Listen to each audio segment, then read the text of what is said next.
Oke, kembali lagi di channel saya. Ya, kemarin kita sudah belajar yang namanya pemrograman sederhana menggunakan Python ya. Kita sudah membuat kemarin yaitu hello world.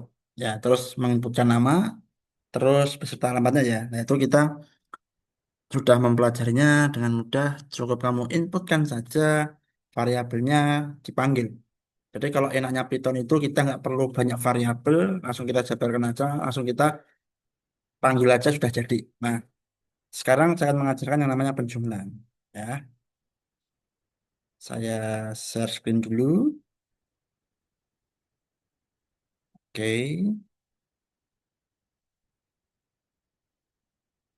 oke.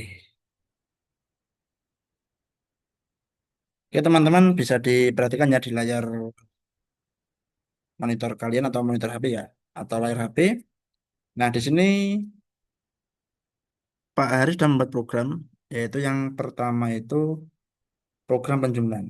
Nah, yang tadi Pak Haris katakan ya, misalnya kalau kita ingin menginput dua angka, misalnya satu ditambah satu, maka kita buat variabelnya dulu, yaitu angka satu, angka dua. Nah, setelah angka satu ini sama dengan, jangan lupa kita masukkan jenis tipe datanya.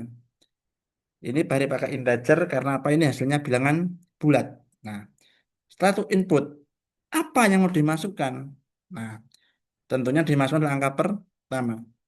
Setelah itu ya kita biar mudah dibaca oleh apa namanya manusia yang menggunakan, maka kita masukkan tulisan seperti ini, masukkan angka pertama. Oke, setelah itu jangan lupa ya, kemarin ada yang tanya Pak, mengapa kok harus selalu dimulai tanda petik kayak gini ya? Karena ini adalah eh, tipe data string ya.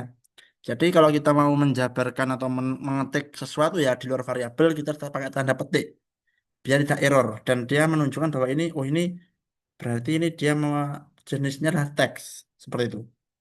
Mudahnya seperti itu ya, mudahnya untuk memahami seperti penjelasan tadi ya. Jadi kalau ada tanda petik ini, jadi dia menjabarkan sebagai teks penunjuk. Misalnya ya kalau kita nggak kasih ini kita bingung. Ini kok muncul masukan satu, nah nanti bingungnya. Oke, mari coba ya kita coba lagi, kita run ya. Nah, kita run. Nah, di sini muncul ya, masukkan angka pertama. Nah, angka pertama ini ya didapat dari mana Pak ini? Tulisan masukkan angka pertama dari ini. Masukkan angka pertama. Nah, kalau perhatikan ini ya, perhatikan kedip kayak gini. Ini merupakan hasil dari pembacaan perintah ini. Input. Ya, inputnya apa? Ya tadi angka. Kita ketik 5. Enter. Masukkan angka 2. Lah, 2 ini berarti sama dengan tadi ya, sama dengan yang angka input pertama tadi, yaitu menjumlahkan atau memasukkan bilangan kedua. Jadi nanti konsepnya seperti ini ya. Setelah ini dimasukkan semua variabelnya. Nah, ada namanya hasil. Hasil itu adalah proses dari inputan yang sudah dimasukkan tadi. Jadi input satu, input dua kayak gitu ya logikanya. Apakah bisa Pak sampai 5 inputan? Nah, kira-kira bisa nggak? Ya bisa, harusnya bisa. Ya. Terus setelah itu di print. Nah, hasilnya adalah sekali lagi ya, ini ada tanda petik. Berarti dia tipe datanya teks ya string. Mengapa dikasih tanda petik biar tidak error ya kayak gitu karena ini bukan variabel, ini hanya sebagai kalimat keterangan kayak gitu. Terus angka satu ini ya ditambah angka 2 sama dengan hasil. Nah, hasil di sini adalah hasil dari angka satu plus angka 2. Angka satu di sini adalah hasil dari masukan angka pertama. Oke, coba kita masukkan angka 2. Kita masukkan angka 2 coba 90. Nah, hasil dari ini ya, angka satu tadi 5, ditambah angka 2 tadi adalah 90, sama dengan ini 95 hasil. Angka satu ditambah angka 2 seperti itu. Nah, Coba tadi ada yang bertanya, Pak, coba ditambahkan 4 bilangan. Bisa, bisa ya kita copy aja ini. Nah, kita copy lagi ingat, jangan sama dengan yang atas. Ya, karena sudah beda variabel. Kita ubah angka 3, angka 4. Ini bebas ya. Mau dikasih A1, A2 bebas. Yang penting ketika dipanggil di sini sama ini itu sama dengan yang di sini. Oke. Tadi kedua terus angka ketiga terus angka ke berapa keempat. Oke. Berarti di sini hasilnya adalah angka 1 ditambah angka 2, sorry angka 2 ya. Sorry angka 3 ditambah angka 4. Oke, kemarin saya tanya, Pak, misalnya untuk mengecek apakah sudah masuk atau belum yang diinputkan di sebelumnya, itu dengan cara sangat mudah ya untuk mengecek apakah sesuai tidak tulisan dengan yang sudah kita masukkan di sini. Kita ketik spiral sama spasi. Nah, sudah ya ada angka 1, 2, 3, 4. Ini untuk menghindari error karena kita nggak tahu tulisan kita kalau sudah banyak program ya, bahasa pemrograman sudah banyak, kadang kita tuh lupa. Ini kira-kira tadi tulisannya A kecil atau A besar ya. Lah, biar tidak terjadi error, gunakan fungsi kontrol spasi. Kita pilih angka 4. Oke, kita enter aja, sudah. Nah, perhatikan di sini, printnya adalah hasil dari angka 1 ditambah angka 2. Berarti biar nggak error, di copy aja yang ini. Bentar. Atau enggak, biar cepat ya, di blok angka 1 ini. Ya, kita blok. Oke. Paste aja, paste cepat. Nah, kita ganti jadi angka 2, angka 3, dan angka 4. Nah, coba kita kitaran ya. Kitaran dulu, jangan lupa klik yang hijau ini. Oke, angka pertama 10, 2 20, 3 30, 4 40. Berapa hasilnya? Nah, 100. Ya. Benar ya? Hasil dari 10 tadi ya, ini 20.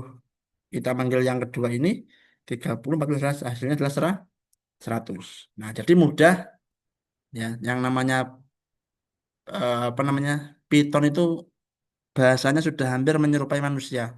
Artinya kita sebagai bukan yang mesin ya, bukan orang, apa, kita itu manusia, tapi kita sudah paham bahasa mesin. Jadi bahasa mesin itu yang kita gunakan Python saat ini itu sudah hampir dimengerti oleh manusia. Ya, ini buktinya. Ini sudah gampang banget ini. Beda dengan zamannya Pak Hari dulu ya pakai namanya tuh, C++ ya, Turbo C++. Nah, itu layarnya biru semua. Nah, nanti kamu bisa lihat ya di internet ya, C++ Turbo. Atau saya bisa sharing juga ya, saya carikan dulu C++ Turbo. Nah, biar kita semua tahu ya perkembangan bahasa pemrograman.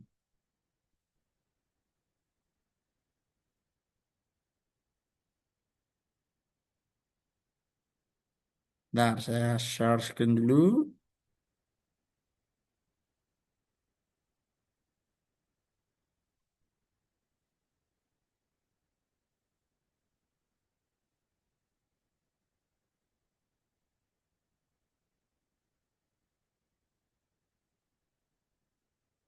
Nah, kayak gini teman-teman ya. Ini C++ Turbo berarti pernah pakai ini tahun 2014 ya. Ini pertama kali Pak Ari belajar pemrograman. Nah, kita lihat ya bisa include Conio Studio. Wah, kita, wah pokoknya bahasanya ini kalau kita pakai yang ini itu 100% bahasa mesin. Artinya kita butuh memahami kurang lebih 3 bulan ya. Kalau saya dulu itu 1 bulan karena ya ini kayak gini. Nah, kalau kita bermain di Python ya kayak gini langsung aja. Kayak tadi ya panggil para apa namanya buat variabelnya langsung dipanggil aja di bawahnya.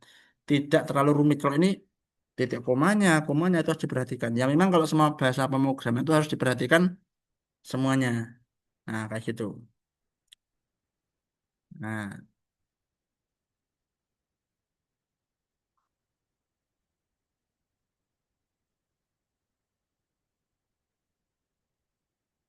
Nah, baik itu yang Pak Ari dapat sampaikan di kelas pemrograman ini. Intinya pemrograman itu mudah, tergantung dari niat kita mau mencobanya atau tidak. Ya, jangan lupa klik subscribe, like, dan komen. Sekian, terima kasih, dan sampai jumpa.